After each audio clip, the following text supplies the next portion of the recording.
Hello everyone, అందరు ఎలా ఉన్నారు? మేమైతే చాలా బాగున్నామండి. మీరు కూడా బాగుండాలని కోరుకుంటూ ఇలాంటి వీడియో వచ్చేసి నేనైతే ఈ శారీ ఉంది చూడండి, అండ్ దీన్ని పోచంపల్లి శారీ ఏమో అంటారు కదా, నాకు కూడా అంత ఐడియా లేదు. బట్ ఈ శారీ గురించి మొత్తం ప్లేన్ వచ్చి పైన వైపున చిన్న బార్డర్ వచ్చింది, కింది వైపున వచ్చేసి పెద్ద బార్డర్ వచ్చింది అన్నట్టు. నేవీ బ్లూకి లైట్ బ్లూ అనేది బార్డర్ ఇచ్చారండి. నేనైతే పైన వైపున వచ్చిన బార్డర్ చిన్న బార్డర్ని తీసేస్తున్నాను. అక్కడక్కడ ఏనుగులు అండ్ నెమలికలతో బుటాసతో ఇట్లా బార్డర్ ఇచ్చారన్నట్టు. అండ్ పైన వైపున వచ్చేసి నేను బార్డర్ తీసేస్తున్నాను. మా ఛానల్ కనుక మొదటిసారి చూస్తుంటే మాత్రం తప్పకుండా లైక్ అండ్ షేర్ సబ్స్క్రైబ్ చేసుకోండి. అప్పుడే మేము ఎలాంటి వీడియోస్ పెట్టినా నోటిఫికేషన్ వస్తుంది. ఇక్కడ వచ్చేసి నేను బ్లౌజ్ కటింగ్ చేస్తున్నానండి. అండ్ ఈ బ్లౌజ్ వచ్చేసి అంటే ప్రింట్స్ కట్ అండి. బ్లౌజ్ వచ్చేసి బోట్ నెక్ ఏమీ కాదు, అండ్ అన్నీ బోట్ నెక్కే అవుతున్నాయి కదా అని చెప్పేసి ఈ విధంగా అయితే డిజైన్ చేయించుకుంటున్నారు. అండ్ నెక్ వచ్చేసి నేను 2.5 వేస్తున్నాను, షోల్డర్ వచ్చేసి 3 వేస్తున్నాను అన్నట్టు. అండ్ ఇక్కడ వచ్చేసి 4 ఇంచెస్ వెనకాల పట్టి వచ్చేటట్టు వేస్తున్నాను, మిగతా ఏమో నెక్. అండ్ 6 ఏమో నేను షోల్డర్ అంటే ఇది సంక లూజ్ అనేది 6 తీసుకున్నాను. అండ్ మీ బ్లౌజ్ని బట్టి మీరు తీసుకోండి. ఈ విధంగా అయితే మార్కింగ్ చేసేసుకోండి. అండ్ నెక్ వచ్చేసి స్క్వేరే వేద్దామని చెప్పేసి అనుకున్నాను. అండ్ బోట్ నెక్ ఇట్లా కుడితేనేమో వేరే డ్రాప్స్ కానీ అట్లా ఏదైనా వేసుకోవచ్చు, మన చాయిస్. అండ్ ఇక్కడ మూల నుంచి పైన వైపు అయితే మనం ఒక ఇంచు నుంచి ఇట్లా రౌండ్ తీసేసుకోవాలి. అండ్ ఇప్పుడు ప్రింట్స్ కట్ చేస్తున్నాం కాబట్టి ఇక్కడ ఏదైతే మూల ఉందో ఆ మూల నుంచి ఇట్లా షేప్ వచ్చేటట్టు ఇట్లా మార్కింగ్ చేస్తున్నాను చూడండి. ఈ మార్కింగ్ అనేది ప్రింట్స్ కట్ అనేది ఫ్రంట్ వైపున షేప్ వస్తుంది అన్నట్టు. అది కూడా బ్యాక్ వైపున మనం ఏదైతే పార్ట్ కట్ చేస్తున్నామో దానిపైననే డ్రా చేసుకున్నాను. దీన్ని బట్టి మనం దానిపైన అంటే ఫ్రంట్ పార్ట్ ప్రింట్స్ కట్కి ఇట్లా మార్కింగ్ చేసుకుంటాం అన్నట్టు. అందుకని చెప్పేసి నేనైతే దీనిపైన ఈ విధంగా అయితే ఎప్పుడైనా సరే మనకు బ్యాక్ పార్ట్ పైననే ఆధారపడి ఫ్రంట్ పార్ట్ అనేది కట్ చేసుకుంటాం అన్నట్టు. అండ్ ఏ బ్లౌజ్ అయినా సరే నేనైతే ఇదే విధంగా కట్ చేస్తాను. అంటే బోట్ నెక్కైనా సరే నేను బ్యాక్ పార్ట్ కట్ చేసుకున్నాకనే ఫ్రంట్ పార్ట్ అనేది కట్ చేసుకుంటాను అన్నట్టు. నేను వచ్చేసి ఇక్కడ సేమ్ బ్లౌజులు 2 ఒకటేసారి కట్ చేసుకుంటున్నానండి. అండ్ అదే తర్వాత ఏదైతే బ్యాక్ పార్ట్ కట్ చేసుకున్నామో దాన్ని పెట్టేసి ఈ విధంగా మనం పైన అంటే ఫ్రంట్ పార్ట్ కూడా అంటే డ్రా చేసుకోవాలన్నట్టు. ఇక్కడ పైన వైపు నుంచి చుట్టూ ఇట్లా డ్రా చేసేసుకుంటే మనకు అంటే కరెక్ట్ మెజర్మెంట్ వచ్చేస్తుంది అన్నట్టు. ఈ విధంగా పెట్టేసి మనం చుట్టూ కట్ చేసేసుకోవాలి. నేనైతే ఇక్కడ ఈ మార్కింగ్ అనేది వేస్తున్నాను కదా చిన్న వీల్ మిషన్తో, అది వచ్చేసి ఫ్రంట్స్ కట్ వస్తుంది అన్నట్టు. మన ఫ్రంట్ వైపున ఫ్రంట్స్ కట్ వస్తుంది. అండ్ నేను ఫ్రంట్ నెక్ వచ్చేసి 6.5 పెడుతున్నానండి. అండ్ మనకు బ్యాక్ నెక్ వచ్చేసి కొంచెం డీప్ పెడదామని చెప్పేసి అనుకున్నాను. అందుకని చెప్పేసి నేనైతే ఫ్రంట్ కొంచెం పైనకే పెడుతున్నాను. అండ్ మరీ బ్యాక్ అండ్ ఫ్రంట్ కొంచెం డీప్ అయితే ఫ్రంట్ వైపున డీప్ అయితే ఏంటంటే కొంచెం వంగిన పిల్లలకు ఇబ్బంది కాకుండా ఉంటుంది అని చెప్పేసి నేనైతే 6 పెడుతున్నాను. మనం బ్యాక్ ఎంతైనా పెట్టుకోవచ్చు హ్యాంగింగ్స్తోని, అలా కవర్ చేసేస్తాం కాబట్టి నో ప్రాబ్లం. ఇక్కడ చూడండి నేనైతే కింది వైపున నడుము దగ్గర కట్ చేశాను. అక్కడ కరెక్ట్ కొంచెం స్టిచ్చింగ్ వదిలిపెట్టుకున్నాను. సంఖ దగ్గరకు వచ్చేసి కరెక్ట్ కట్ చేసుకున్నాను అన్నట్టు. అప్పుడు మనం సంఖ దగ్గర నార్మల్ బ్లౌజులకి అయితే టక్స్ వేస్తాం కదా, దాంట్లో అది యాడ్ అయిపోతుంది అన్నట్టు. అందుకని మనకు ఫిట్టింగ్ నీట్గా వస్తుంది, గుల్ల ఏమీ రాకుండా ఉంటుంది. ఇక్కడ వచ్చేసి హ్యాండ్స్ కూడా కట్ చేసుకుంటున్నాను నేను. అండ్ ఇది చూసారా, లైనింగ్ పైన అయితే మార్కింగ్ క్లియర్గానే తెలుస్తుందని చెప్పేసి అనుకుంటున్నాను మరి.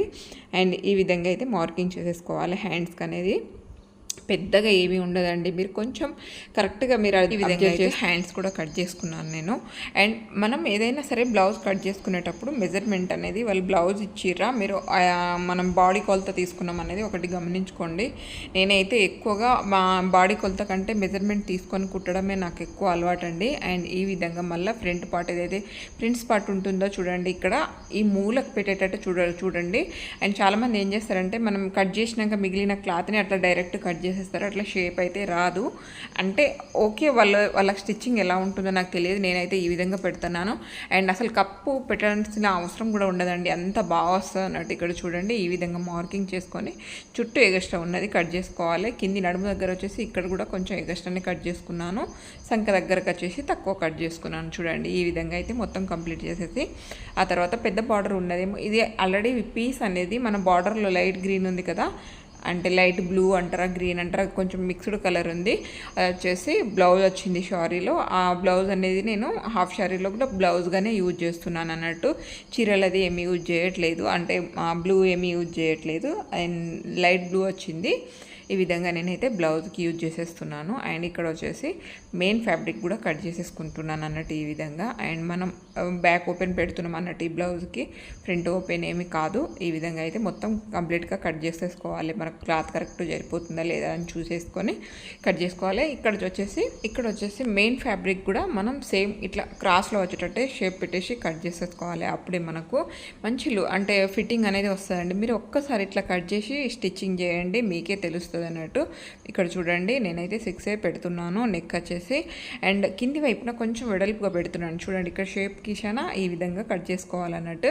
మనకి ఎప్పుడైనా సరే పై వైపున కొంచెం కింది వైపున కంటే పై వైపున కొంచెం తక్కువనే ఉండాలి. అప్పుడే మనకు ఇట్లా బ్లౌజులు అట్లా అంటే షేప్ అవుట్ అవ్వకుండా నీట్గా కనిపిస్తాయి అన్నట్టు. కింది వైపున వెడల్పు వచ్చేసి పైన వైపున కొంచెం దగ్గరకు వస్తే, ఒకవేళ మీరు డోరీస్ ఎవరికన్నా ఇష్టం లేకపోయినా పర్వాలేదు. అండ్ షోల్డర్స్ అయితే జారవు, ఫ్రంట్ బ్యాక్ నేనైతే స్క్వేర్ నెక్ అనేది పెడుతున్నాను అన్నట్టు.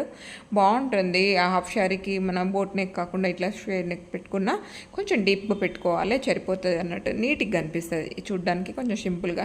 అండ్ కొంచెం ట్రెడిషనల్ వేరే ఉంది కదా డ్రెస్, అందుకని చెప్పేసి నేను క్లాత్ని బట్టి ఎలా కుడితే బాగుంటుంది అనేది నేను చూస్తానండి. వాళ్ళు కూడా అడిగితే చెప్తాను కంపల్సరీ. అయితే ఓకే ఈ ఫ్యాబ్రిక్ ఉంది కదా దీన్ని ఇలా డిజైన్ చేద్దామని చెప్పేసి ఇక్కడ వచ్చేసి ప్రింట్స్ పార్ట్ని కూడా ఏ విధంగా అయితే చుట్టూ నీట్గా అటాచ్ చేసేసుకుంటున్నాను క్లాత్. ఈ పై వైపు నుంచి మనం పెట్టి మెయిన్ ఫ్యాబ్రిక్ వైపు నుంచి ఇలా అటాచ్ చేస్తే ఏమందంటే మనకు నీట్గా వస్తుందండి. ఇక్కడ ఇంత గుల్ల కూడా రాకుండా నీట్గా వస్తుంది. జార్జెట్ ఫ్యాబ్రిక్ అయినా సరే, స్టిప్ ఫ్యాబ్రిక్ అయినా సరే మనం చేతి పెడతా ఉంటే మనకు తెలుస్తుంది అన్నట్టు కింది ఫ్యాబ్రిక్. అండ్ ఇక్కడ నేనేమో ప్రింట్స్ కట్కి ఈ విధంగా అయితే అటాచ్ చేస్తున్నాను చూడండి. అండ్ మనం ఎప్పుడైనా సరే గుంజకూడదండి, క్రాస్ ఉంటాయి కదా, 2 క్రాస్ ఉంటాయి కాబట్టి గుంజకూడదు.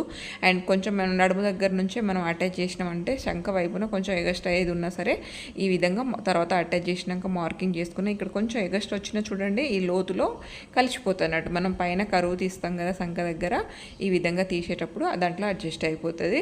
అండ్ మొత్తం లెహంగా మొత్తం బ్లూయే కదండి, అందుకని చెప్పేసి నేనైతే దీనికి కూడా బ్లూ కలర్ పైపింగ్ అనేది బ్లౌజ్కి పెడుతున్నాను అన్నట్టు. అండ్ ఇక్కడ వచ్చేసి షోల్డర్ అటాచ్ చేసేస్తున్నాను నేను ముందుగానే.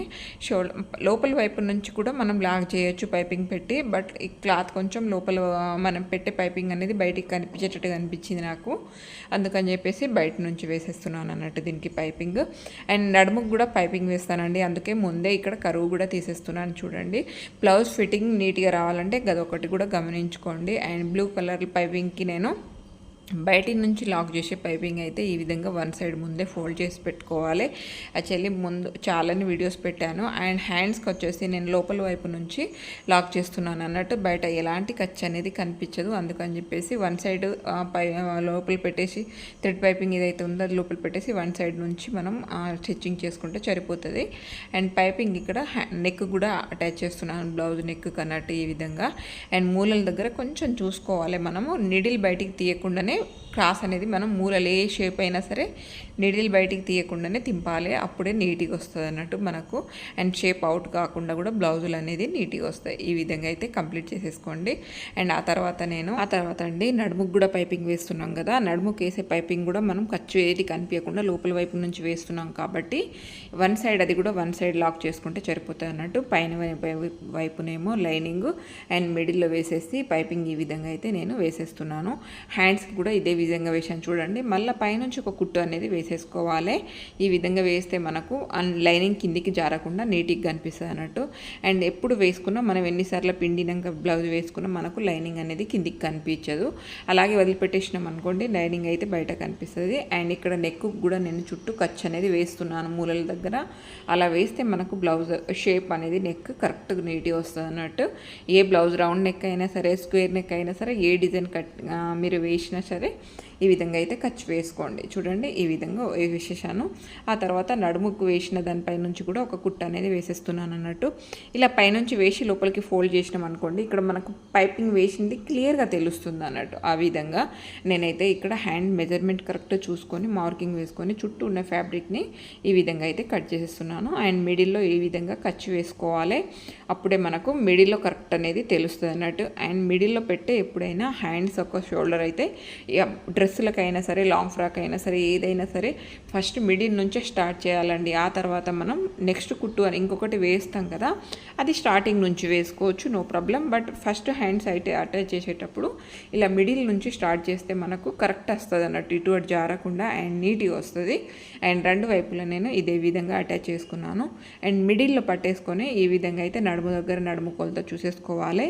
చూడండి, నేను సగానికి పెట్టాను. బ్లౌజ్ వచ్చేసి ఈ విధంగా పెట్టేసి రెండు వైపులా మనము మార్కింగ్ చేసేసుకోవాలి. అప్పుడు మనం మిడిల్లో ఎగస్ట్రా అయితే కాజా పట్టి అనేది ఎగస్ట్రా వదిలిపెట్టేసి ఉక్సు పట్టి అనేది మనం మిడిల్లో వచ్చేటట్టు కరెక్ట్ పెట్టేసేయాలన్నట్టు. ఈ విధంగా అయితే నేను ఫినిషింగ్ ఇస్తున్న బ్లౌజ్కి. చూడండి, పైపింగ్ వేస్తే మనం ఎంత నీట్గా అనిపిస్తుందో బ్లౌజ్. ఓవరాల్గా లుక్ అయితే మీకు లాస్ట్కి చూపిస్తాను. అండ్ ఇదండి, ఇలా మనం మిడిల్లో చూడండి, ఇక్కడ వేస్తున్నాను చూడండి, నేను ఉక్సు పట్టి కరెక్ట్ పట్టుకోవాలి. కాజా పట్టి అనేది ఎగస్ట్రా ఉంటుంది కాబట్టి అది ఎగస్ట్రానే పట్టేసేయాలి. అప్పుడే మనకు బ్లౌజ్ ఫిట్టింగ్ అనేది నీట్గా వస్తుంది. అండ్ సంక దగ్గర కూడా కరెక్ట్ వస్తుందా లేదా అనేది కూడా చూసుకోవాలి. అండ్ కొంచెం ఇటు అయినా మనం ముందే అంటే మనం కింది వైపున నడుము దగ్గర ఫినిషింగ్ ఇవ్వకముందే మనం చూసేసుకోవాలి అన్నట్టు. అండ్ ఎక్కడ లోతు తీసేస్తే మనకు కరెక్ట్ సెట్ అవుతుంది. రెండు సంక దగ్గర వచ్చేసి రెండు జాయింట్లు కలుస్తున్నాయా లేదా అనేది కూడా కరెక్ట్గా అబ్జర్వ్ చేసుకోండి, చూసుకోండి. అండ్ లాస్ట్కి ఇలా ఫినిషింగ్ కుచ్చు అయితే వేయండి. అండ్ కుట్ అయితే వేయండి కంపల్సరీ. అలా ఫినిషింగ్ కుట్ అనేది వేస్తే మనకు బ్లౌజ్ అనేది పోగులు బయటికి రాకుండా ఉంటుంది అన్నట్టు. బ్లౌజ్ మొత్తం కంప్లీట్ చేసేసాను. ఆ తర్వాత వెంటనే నేను లెహంగా కూడా స్టార్ట్ చేసేసానండి. ఫ్యాబ్రిక్ ఆల్రెడీ కట్ చేసేసుకున్నాను కాబట్టి లెహంగాలో కటింగ్ ఏం పెద్దగా ఉండవండి. ఈ సైడ్లో అయితే నేను ఈ విధంగా ఫోల్డ్ చేసి కుట్టేస్తున్నాను. ఎందుకు అంటే మనకు పోగులు బయటికి వెళ్ళకుండా ఉంటుంది అన్నట్టు. రెండు వైపులా ఈ విధంగా కట్ చేసేసి అండ్ నడుము కొలత వచ్చేసి 35 అండి. లెహంగా నడుము కొలత వచ్చేసి 35 అన్నట్టు. అందుకని చెప్పేసి నేను అంటే కొంచెం పెద్ద సైజు కుచ్చులు పెట్టాలా, దగ్గర ఫ్యాబ్రిక్ని బట్టి మనమైతే ఈ కుచ్చులు అనేది పెట్టాలి. నేనైతే ఇక్కడ చూడండి ఇంచుతో పెడుతున్నాను అన్నట్టు.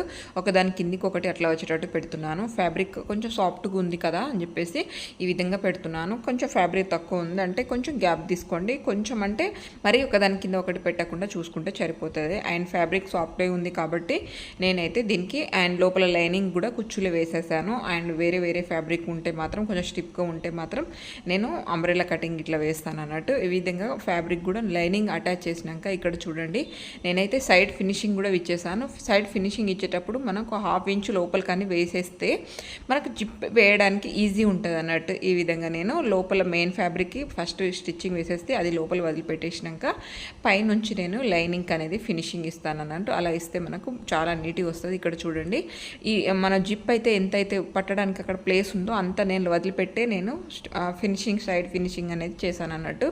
ఈ విధంగా వేసినాక జిప్ అయితే ఈ విధంగా అటాచ్ చేసుకోవాలి. ఏమీ లేదండి, జిప్ అటాచ్ చేయడం వన్ సైడ్ టచ్గా పెడితే మనకు జిప్పు జస్ట్ ఇట్లా సన్నగా కనిపించేటట్టే వస్తుంది అన్నట్టు. పెద్దగా అటాచ్ చేసినట్టు ఏది కనిపించదు. ఇక్కడ చూసారా ఎంత బాగా వచ్చిందో. ఈ విధంగా రెండు వైపుల నుంచి ఈ విధంగా అయితే నేను జిప్ అనేది అటాచ్ చేసిస్తున్నాను అన్నట్టు.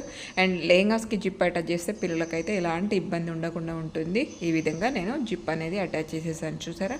అండ్ లాస్ట్కి జిప్ అయితే బయటికి అంటే ఊడిపోకుండా ఉండడానికి అని చెప్పేసి మనం జిప్ వేస్తాం కాబట్టి ముందుగానే మనం ఫినిషింగ్ అంతా కంప్లీట్ చేయాలండి లెహంగాది. ఆ తర్వాతనే నడుము అనేది అటాచ్ చేసుకోవాలన్నట్టు.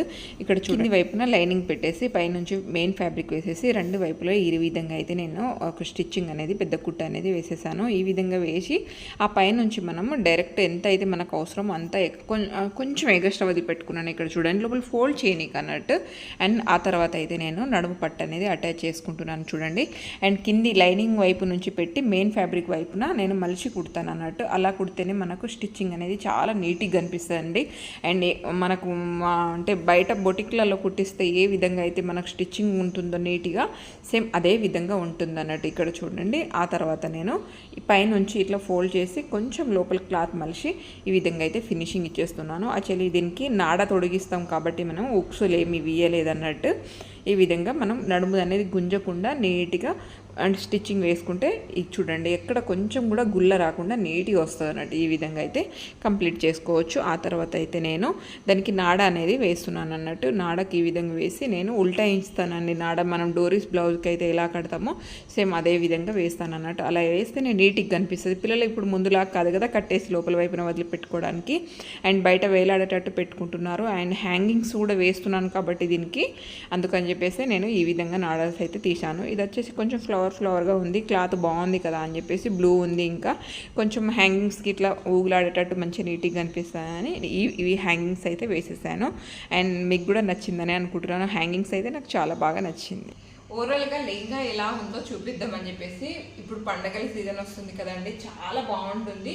ఇది షారీ కింద తీసుకొని ఇట్లా కన్వర్ట్ చేయించారు అన్నట్టు. అది బ్లూ అండ్ నేవీ బ్లూకి లైట్ బ్లూ వచ్చింది బార్డర్ కింద. ఇది ఫుల్ ట్రెడిషనల్ అండి, మనకు పిల్లలకి పండగలకు వేయచ్చు. చాలా బాగుంది కదా, నాకైతే చాలా బాగా నచ్చింది. కలర్ కాంబినేషన్ చాలా రేర్ అన్నట్టు ఇది మొత్తం. అండ్ దీనికి వచ్చేసి నేను హ్యాంగింగ్స్ ఆల్రెడీ బ్లూయే, కానీ ఇలా కొంచెం డిజైనర్గా ఉండే, కొంచెం ఇది వేస్ట్ చేయడం ఎందుకులే అని చెప్పేసి దీనికి వేసేసాను ఈ విధంగా. అండ్ దీనికి సైడ్లో జిప్ కూడా ఇచ్చేసాను. ఇక్కడ చూడండి, ఈ విధంగా అయితే జిప్ ఇచ్చేసాను. సేమ్ కలరే కదా, పెద్దగా ఇబ్బంది ఏమి ఉండదు, నీట్గా కనిపిస్తుంది. వర్క్ చేయడం చాలా కష్టమైందే, కానీ ఇష్టంగా చేస్తే ఎలాంటి వర్క్ అయినా చేయొచ్చు అన్నట్టు. ఇది లెహంగా మొత్తం వర్క్ అండ్ ఫుల్ శారీతో లెహంగా డిజైన్ చేశాం కదా, మొత్తం గేరా చూడండి, క్యాన్ వేసుకుంటే ఏ విధంగా అయితే వస్తుందో ఈ విధంగా వస్తుంది అన్నట్టు. అండ్ నేను ఎక్కడ ఇవి ఉంటాయి చూడండి, వీటిని కుచ్చులని ఎక్కడ నేను సెట్ చేయలే, కానీ ఎంత బాగా వచ్చింది చూడండి. ఈ క్లాత్ వచ్చేసి పట్టుయే కానీ సాఫ్ట్గా ఉంటుంది చూడండి, అది అన్నట్టు. దానికి క్లియర్గా తెలుస్తుంది కదా మీకు. ఇది దీనికి బ్లౌజ్ బ్లూ బార్డర్ కలర్ ఏదైతే ఉందో సేమ్ అదే బ్లూ ఇచ్చారు అన్నట్టు. ఇది బ్లౌజ్ చాలా సింపుల్గానే డిజైన్ చేశారు, ఎందుకంటే దీన్ని ఇంకా చున్నీతో హైలైట్ చేద్దామని చెప్పేసి. వేరే మోడల్ వేస్తే ఎంతగా లుక్ ఉండదని చెప్పేసి జస్ట్ స్క్వేర్ వేసేసాను. సేమ్ లెహంగాలో ఉన్న పైపింగ్ దీనికి వేసేసాను అన్నట్టు. అండ్ ఎల్బో హ్యాండ్స్, బ్యాక్ వచ్చేసి ఇలా, అది కూడా బ్యాక్ కూడా స్క్వేరే. ఒక్క నిమిషం, మనం లెహంగాకి ఏదైతే హ్యాంగింగ్స్ వేసామో సేమ్ అదే హ్యాంగింగ్స్ దీనికి కూడా వేసాను.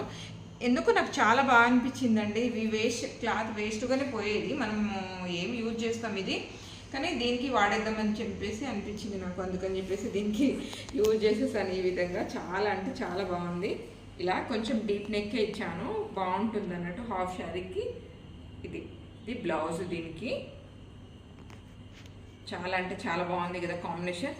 దీనికి దుప్పట అనేది వాళ్ళ ఇష్టం, నేనైతే ఈ విధంగా చేశాను. మరి ఎలా ఉంది, నచ్చిందా? నచ్చితే తప్పకుండా మా ఛానల్ని లైక్ అండ్ షేర్ సబ్స్క్రైబ్ చేసుకోండి, అప్పుడే కొంచెం మీ సపోర్ట్ కూడా మాకు ఉన్నట్టు ఉంటుంది. అండ్ కొంచెం అంటే స్టిచ్చింగ్ నేర్చుకునే వాళ్ళకైనా సరే కొంచెం హెల్ప్ అవుతుందనే తప్ప నాకు అంత కష్టపడి చేయాల్సిన అవసరం ఏం లేదు. ఫుల్ బిజీ ఉంటాను, అయినా కూడా పెడదాం, మనకు వచ్చిన వరకు వేరే వాళ్ళకైనా యూజ్ అవుతుంది కదా, నేర్పిద్దాం అని చెప్పేసి అంతే. కొంచెం చిన్నగా నేను చేసే స్టైల్లో కొంచెం యూజ్ అవుతుందని అంతే.